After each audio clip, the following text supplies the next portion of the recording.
클릭해 주셔서 고맙습니다. 재미있는 여인 야담, 오늘의 이야기 시작하겠습니다. 때는 조선 중엽. 뻐꾸기 우는 소리가 들리기 시작하는 화창한 봄날, 한적한 숲길을 지나가는 어느 절도사의 행렬이 있었습니다. 새로 부임해가는 홍생이라는 절도사는 젊은 나이에 빼어나게 잘생긴 헌원장부였어요. 헌데 무슨 이유에서인지 그는 타고 있는 교자 안에서 계속 밖을 기웃거리고 있었는데 이윽고 교자를 멈추게 하였습니다. 그리고는 머리를 갸우뚱하며 사방을 둘러보는 것이었어요. 그러자 그 모습을 지켜보던 군관이 의아해하며 물었습니다. 나으리, 뭔가 분부하실 것이라도 있으신지요? 그런 것이 아니라 이곳이 왠지 낯이 익어서 말이다.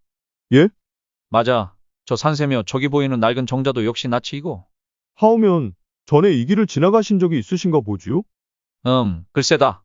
군관의 말에 절도사는 한동안 뭔가 생각하는 표정을 짓더니 이렇게 물었어요. 여기가 도대체 어딘고? 예, 여기는 고흥 땅이옵니다. 고흥? 예, 나으리. 저 산모퉁이만 돌아서면 고흥 고을의 수령께서 마중 나와 계실 것이옵니다. 고흥이라. 그렇게 그는 몇 번인가 중얼거리며 머리를 갸우뚱했는데 끝내 기억이 떠오르지 않는지 다시 교자에 타고는 어서 가자고 손짓을 하였습니다. 그렇게 시간을 지체한 절도사 일행은 그날 부임지에 도착하지 못하고 고흥 고을의 수령이 마련해준 객사에서 하룻밤을 보내게 되었어요. 그들은 모두 먼 길을 오느라 많이 지쳤기에 밤이 되자 다들 이내 잠자리에 들었습니다. 그렇게 밤은 서서히 깊어만 갔고 달빛만이 객사의 앞마당을 교교히 비추고 있었는데 갑자기 어디선가 밤의 정막을 깨는 비명소리가 들려오는 것이었어요. 으악, 사람 살려. 그때까지도 잠들지 못하고 있던 절도사는 그 소리에 깜짝 놀라며 자리에서 벌떡 일어났어요. 다른 사람들도 그 소리를 듣고 뛰어나갔는지 이미 밖에서는 여러 사람들이 웅성거리는 소리가 들려왔습니다. 하여 절도사가 장지문을 확 열어 제치며 소리쳤어요. 걔 아무도 없느냐? 그러자 곧 중문이 열리더니 수행군관과 그 고을의 이방이 뛰어들어왔습니다. 왜 이렇게 소란스러우냐? 무슨 일이 생긴 것이냐? 절도사가 이렇게 물었는데도 군관과 이방은 서로 마주보면서 머뭇거릴 뿐 대답을 하지 않았어요. 어째서 대답하지 않느냐? 절도사가 더 큰 소리로 다그치자 군관이 비로소 입을 열며 말하기를. 예, 실은 난데없이 구렁이가 나타나 잠시 소동이 벌어졌사옵니다. 뭐, 구렁이? 군관의 말에 절도사가 눈이 커지면서 놀라자 이번에는 이방이 몸둘 바를 몰라 하면서 자초지종을 말하였어요. 송구합니다. 나으리께서 머무시는 객사를 잘 지키라는 고을 사또에 각별한 분부가 있었기에 군관들이 버는 서려 중문 앞에 이르렀는데 뭔가 머리 위로 뚝 떨어지면서 목을 휘감기에 깜짝 놀라서 보니 커다란 구렁이였다는 겁니다. 그래? 그럼 구렁이는 어떻게 되었느냐? 예, 이내 퇴치했다고 하옵니다. 정말 큰일 날 뻔했구나. 알았다. 이제 그만 물러들 가거라. 예, 나으리. 두 사람이 돌아가고 사방이 고요해지자 절도사는 장지문을 닫고 다시 자리에 누워 잠을 청하였지만 잠은 좀처럼 오지 않았어요. 하여 절도사는 자리에서 일어나 촛불을 밝히고 서원 앞에 앉아 책을 뒤적이기 시작하였어요. 하지만 이미 마음이 산란해져 있었기에 글이 머릿속에 들어오지 않았습니다. 잠도 오지 않고 글도 읽을 수 없는 상태가 되었기에 그는 더없이 답답해하고 있었는데 그때 먼 산사에서 치는 은은한 종소리가 들려오는 것이었어요. 그 소리를 들은 절도사는 그제서야 뭔가 생각나는 것 같은 표정으로 무릎을 탁 치면서 이렇게 중얼거렸습니다. 아, 그래. 이제 생각났다. 그곳은 바로 그 여자의 집이 있었던 곳이었어. 그리고는 곧바로 그의 머릿속에 떠오르는 광경이 하나 있었어요. 그것은 그날 낮에 보았던 낡은 정자 앞에서 옷고름으로 눈물을 닦아내던 소복 여인의 애잔한 모습이었어요.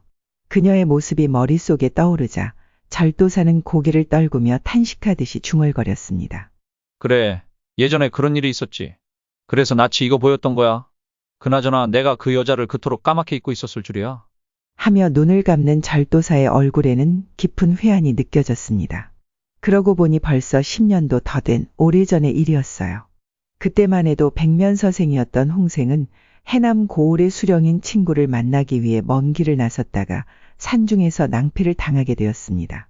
갑자기 하늘에 먹구름이 끼면서 뇌성병력과 함께 소낙비를 가득 품은 비구름이 빠르게 몰려들고 있는 것이었어요. 보아하니 쉽사리 그칠 비가 아닌 것 같네. 이런 곳에서 비를 만났으니 어떻게 해야 좋을까? 하고 사방을 살펴보았으나 비를 피할 수 있는 마땅한 장소를 찾을 수가 없었습니다. 하여 급한 마음에 발길을 재촉하며 산길을 내려가던 도중 계곡 아래쪽에 자리 잡고 있는 뭔가가 눈에 들어오는 것이었어요. 옳지. 저기 보이는 저것이 분명 집이렸다. 반가운 마음에 홍생은 그 집을 향해 뛰어갔고 그가 외딴 집 초가 앞에 채 이르기도 전에 장대 같은 빗줄기가 쏟아지기 시작하였어요. 시간이 지날수록 빗줄기는 더욱 굵어지며 그칠 기색을 보이지 않았죠. 여보시오. 아무도 안 계시오? 비에 젖은 홍생의 한기를 느끼며 떨고 있었는데 살며시 문이 열리는 소리가 들려오는 것이었어요. 그리고는 소복 차림의 한 여인이 대문 옆에 서서 다소곳이 말하기를 보아하니 비를 만나 곤란해지신 것 같은데. 그렇소이다. 그럼 잠시 들어와 비를 피하시지요. 소복 차림이었기 때문일까 아니면 긴 여행으로 인해 심신이 지쳤기 때문이었을까. 홍생의 눈에 비친 그녀는 너무나 매혹적인 아름다움을 가지고 있었습니다. 정말 그렇게 해도 되겠소? 그러자 여인은 고개를 가볍게 끄덕이고는 먼저 안으로 들어갔는데 조신한 몸가짐도 무척이나 보기에 좋았습니다. 하여 집 안으로 들어간 홍생은 마루 끝에 걸터앉아 비가 그치기를 기다렸죠. 그러면서 그는 열려있는 방문 너머로 보이는 여인의 모습을 슬그머니 훔쳐보곤 하였답니다. 다소곳이 앉아 물레질을 하고 있는 그녀의 모습은 마치 한 폭의 그림과도 같았어요. 정말로 아름다운 여인이다. 헌데 소복 차림인 것을 보니 청상과부인 것 같은데 저처럼 아름다운 여인이 어쩌다가 혼자 몸이 되었을까? 하는 생각까지 하게 되자 그의 마음속에서 그녀에 대한 은근한 연민의 정이 일기 시작하였습니다. 그렇게 비가 그치기를 기다리다 날이 저물어 어느덧 저녁때가 되었어요. 홍생은 청상과부의 집에서 하룻밤 묵어가게 해달라고 청할 수도 없었고 비가 그치지 않으니 떠날 수도 없었기에 매우 곤혹스러울 수밖에 없었습니다. 그런데 갑자기 인기척이 나게 돌아보니 여인이 언제 준비했는지 모를 저녁상을 들고 부엌에서 나오는 모습이 보이는 것이었어요. 그리고는 시장하실 텐데 드시지요. 이거 너무 패를 끼치는 것 같구려. 이런 걸 가지고 패라니요. 당치도 않습니다. 알겠소이다. 그럼 주시는 것이니 고맙게 먹겠소이다. 헌데 뭐 좀 물어봐도 되겠소? 예? 무슨? 여인이 고개를 들어 홍생의 얼굴을 바라보자 홍생이 말하기를 이런 곳에 외딴 집이 있는 건 이상할 것이 없겠소만 부인께서는 어째서 혼자 사시는 게요? 처음부터 궁금하게 생각하던 일이었기에 홍생은 단도직입적으로 빠르게 물었습니다. 혼자가 아니라 둘입니다. 유모와 함께 살고 있는데 며칠 전에 친정에 볼 일이 있어서 갔답니다. 아, 그래요? 어쨌든 매우 적적하시겠소. 홍생이 그렇게 관심을 보이는 말을 하자 여인은 엉뚱한 말로 대답을 대신하였어요. 차는 변변치 않지만 식기 전에 어서 드시지요. 그리고 나서 여인은 부엌 쪽으로 나갔는데 안으로 들어가려다 말고 넌지시 돌아보며 말하기를 보아하니 쉽사리 그칠 비가 아닌 것 같은데. 그러게요. 그래서 참으로 난처하게 되었소. 너무 걱정하지 마세요. 윗방에 잠자리를 봐 놓겠으니 하룻밤 유하고 가시지요. 예, 그래도 되겠소이까? 홍생이 놀라 이렇게 반문했지만 여인의 모습은 이미 부엌 안으로 들어갔기에 보이지 않았습니다. 어느덧 밤은 깊어가고 홍생은 여인이 깔아놓은 이불 속에서 자려고 누웠으나 도무지 잠을 이룰 수가 없었어요.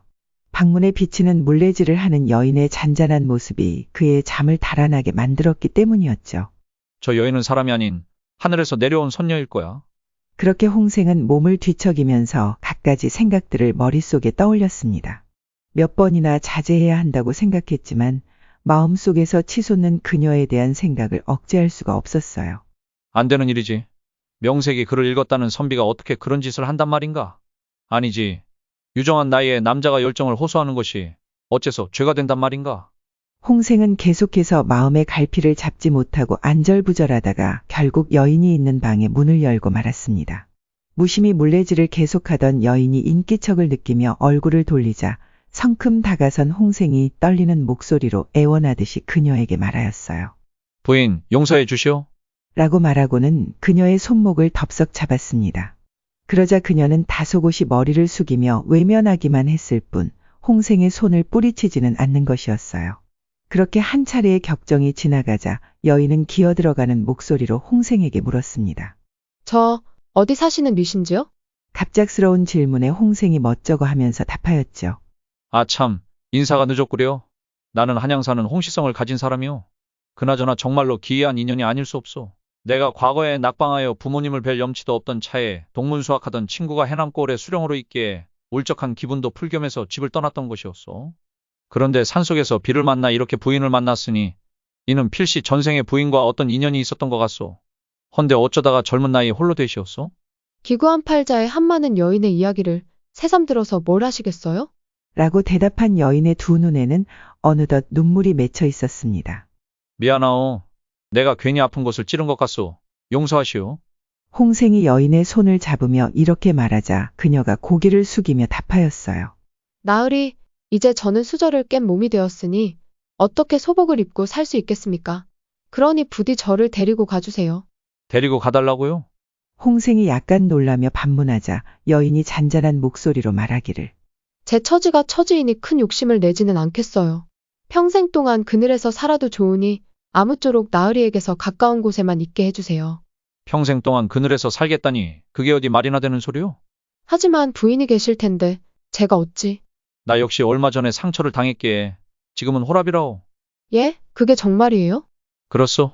가난한 집에 시집와서 과거에 번번이 낙방하는 내 뒷바라지를 하느라 고생만 하다가 그만. 이보시오 부인. 지금부터 내가 하는 말을 믿어주겠소? 홍생이 힘주어서 이렇게 말하자 여인은 살며시 고개를 들어 정감어린 눈으로 홍생을 보았습니다. 부인, 나를 기다려 주시오. 이번엔 다른 일로 길을 떠난 것이니 함께 갈 수가 없지만 내년 이달 이날에 다시 오겠소. 그때는 모든 준비를 해가지고 데리러 오겠으니 1년만 기다려 줄 수 있겠소? 그 말을 들은 여인은 환하게 미소 지으며 다짐을 받겠다는 듯이 말하였어요.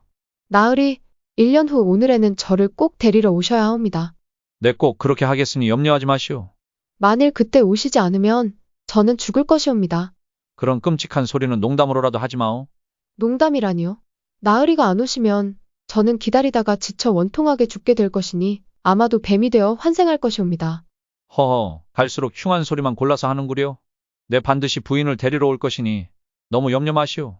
다음 날 아침 홍생이 깊은 잠에서 깨어났을 때 그 여인은 단정한 옷차림으로 아침 햇살을 받으며 그의 옆에 다소곳이 앉아 있었습니다. 아니, 언제 일어났소? 홍생이 기지개를 펴면서 묻자 여인이 엷은 미소를 띄우며 말하였어요. 예, 새벽녘에요. 아니, 그렇게 일찍? 나으리의 자는 모습을 오랫동안 지켜보려고요. 앞으로 오랫동안 보지 못할 테니까요. 그 말을 들은 홍생은 새삼스럽게 가슴이 뭉클해지는 것을 느꼈는데 여인이 이어서 말하였어요. 해남까지 가시려면 서두르셔야 해요. 곧 아침상을 내오겠으니 어서 일어나 준비를 하세요. 그러자 홍생이 그의 치맛자락을 덥석 잡으며 말하기를. 실소, 이제 가지 않겠소? 예? 그게 무슨? 부인을 놔두고 이대로 떠나려니 발길이 떨어지질 않소. 하여 홍생은 그 여인과 함께 하룻밤을 더 보냈는데 어찌된 일인지 다음 날도 그 다음 날도 홍생은 떠날 생각을 하지 않는 것이었어요. 해남의 친구분께서 걱정하며 기다리시겠어요? 어서 가셔야죠. 여인이 그렇게 재촉했으나 홍생은 그 말을 듣는 둥 마는 둥 하면서 계속 딴청을 피웠습니다. 내가 갈 때까지 기다리라지 뭐. 나는 지금 부인과 함께 있는 것이 더 좋소이다. 그러자 곱게 눈을 흘기던 그녀가 정색을 하며 엄숙하게 말하였어요. 나으리. 왜 그러오 부인?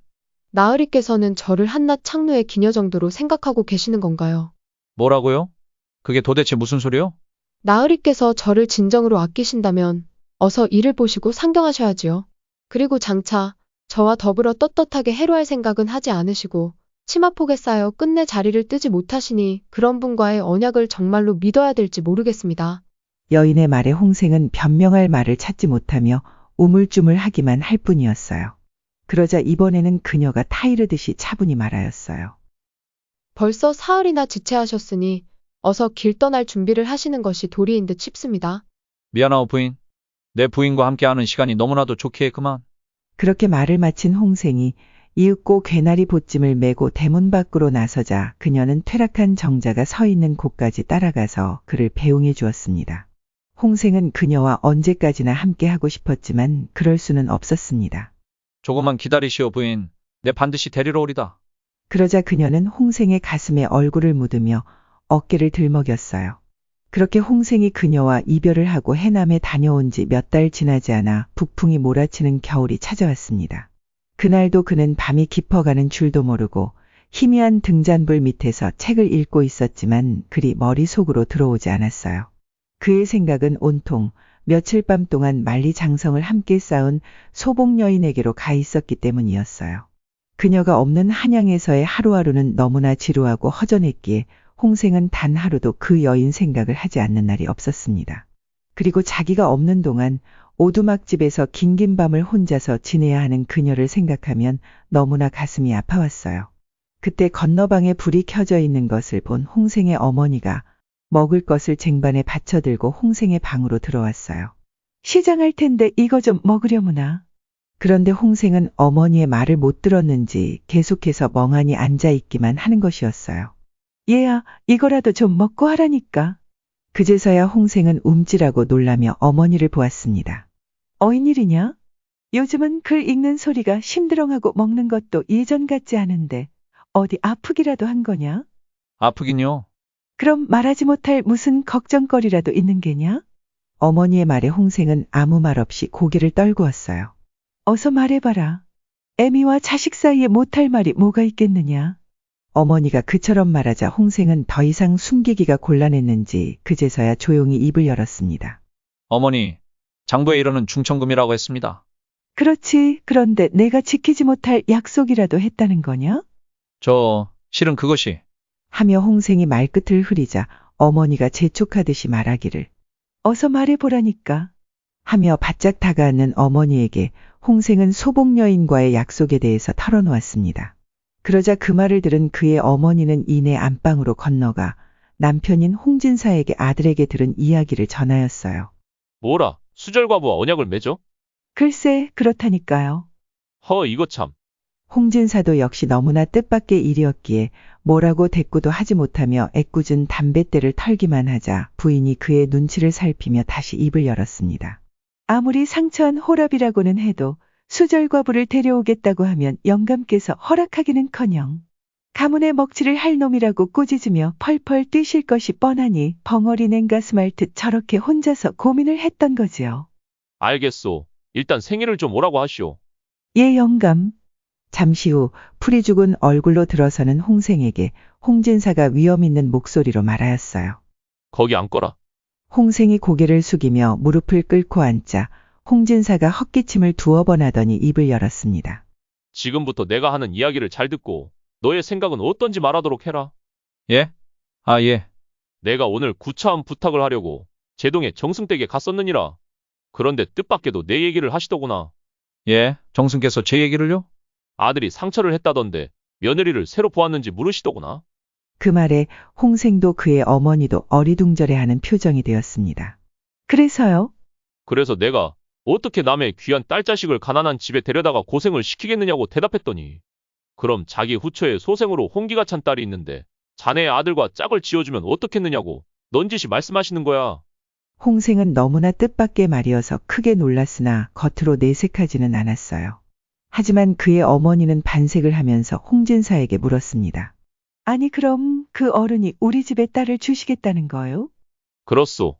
누군가에게 들었는데 언젠가 우리 아이를 한번 보시고는 장차 큰 인물이 될 제목이라면서 극구 칭찬을 하셨다는 거요. 그럼 그 댁과 사돈이 되면 재물도 듬뿍 떼어주시겠지요? 그야 여부가 있겠소? 자기 딸을 굶게 만들지 않겠지. 그리고 생의의 벼슬길도 트이겠지요? 그것도 그렇게 되겠지.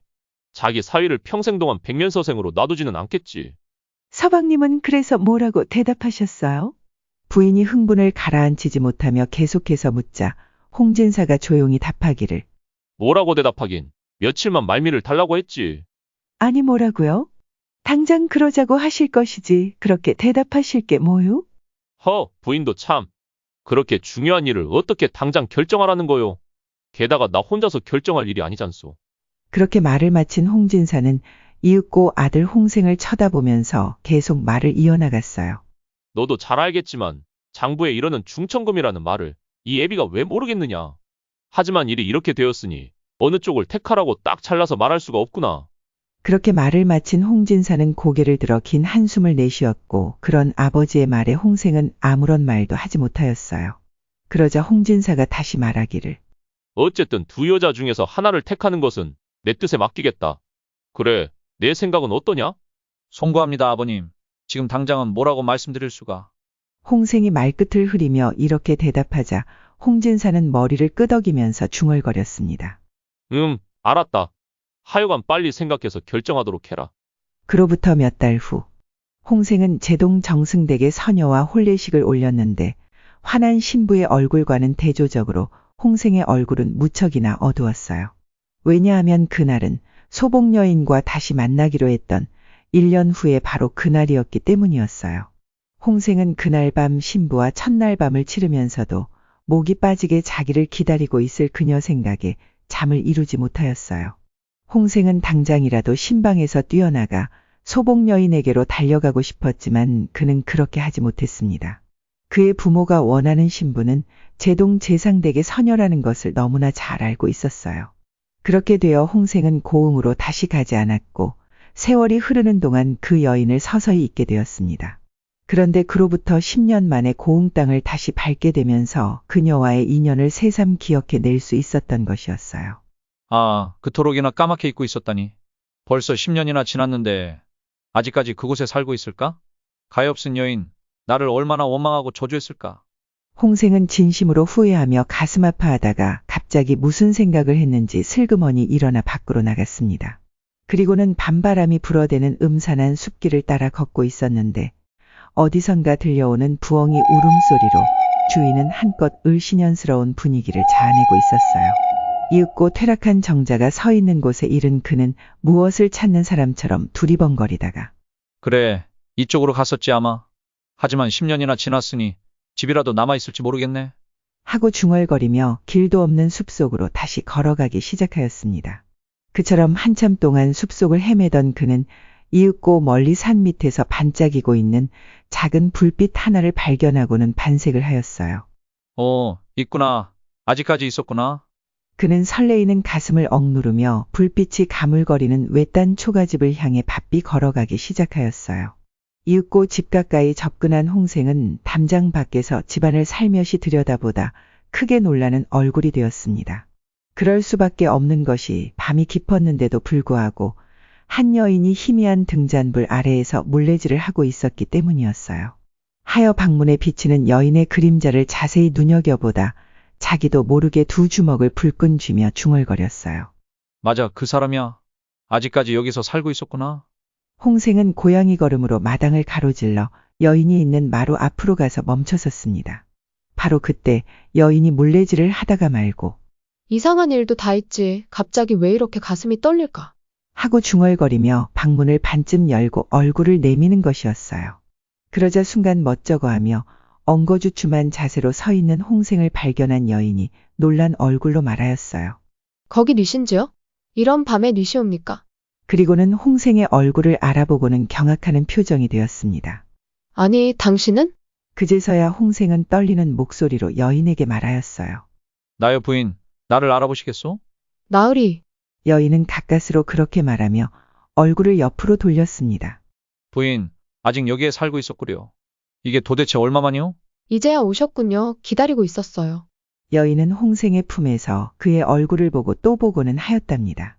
그렇게 기쁨에 넘쳐서 몸을 떠는 여인을 홍생이 힘껏 안으며 속삭이듯이 말하였어요. 부인, 보고 싶었소. 저도요, 나으리. 그동안 얼마나 나를 원망했소? 원망하지는 않았어요. 거짓말, 어째서 원망을 하지 않았겠소? 정말이에요. 나으리께서 꼭 돌아오실 거라는 믿음을 가지고 있었기에 아마도 그럴 수밖에 없는 사정이 있을 것이라고 생각했어요. 그렇게 이해해주니 고맙소 부인.